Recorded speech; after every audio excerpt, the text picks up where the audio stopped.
Hello, Star Trek fans. My name is Kim. And my name is James, and we are ReBinge It.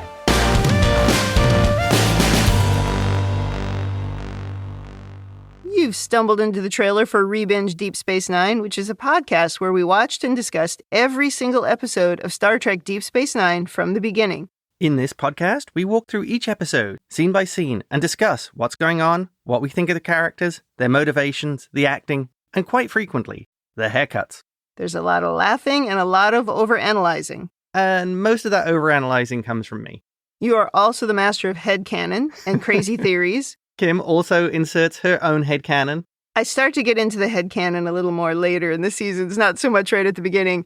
I was maybe a little less enthusiastic about the show from the start. I think that would be fair to say. Yes, it would. I would. only watched a few episodes when it first aired, and I just never got into it. So this is my first time through. And I'm just going to tell you straight out, I do not like most of season 1. There is some bad stuff in that season. But don't give up on this podcast just because Kim doesn't like season 1. By season 2, I give a thumbs up to nearly 80% of the episodes, 79% to be exact. I always keep track of our data. So, spoiler alert, I get into the show and I learn to love it. Season 1 is bumpy, but that is not my fault. The show itself was pretty bumpy. As a big fan of Deep Space Nine, it's hard to disagree with that. Although there were some great episodes in there. But on the other side, there's me. I loved the show from its original airing. I'm a self-professed Sisko fanboy, and I feel the show hit just the right nerve with me from day one. Some of the episodes I've watched only a couple of times or so, but others I've seen enough times I could talk about them now without a rewatch. A few of them are my absolute Star Trek favorite episodes of any series. And even in season 1. One of your all-time favorites is in season 1. Yes, it is. And also, spoiler alert, James is one of those people who love to move along home.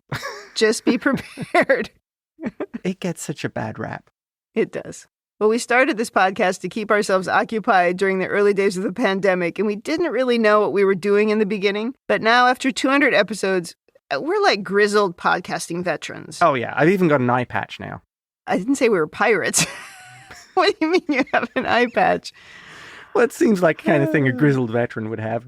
Oh, okay. All right. This pod has been a real labor of love for us, and we've put a lot of effort into it. Each episode has my overanalysis section, plus Kim's Women in the Future section.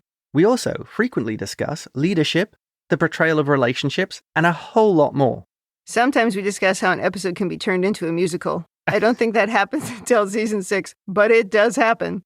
Made even funnier by the fact that Strange New Worlds actually ended up having a musical episode. Yeah, we were ahead of our time. We certainly were.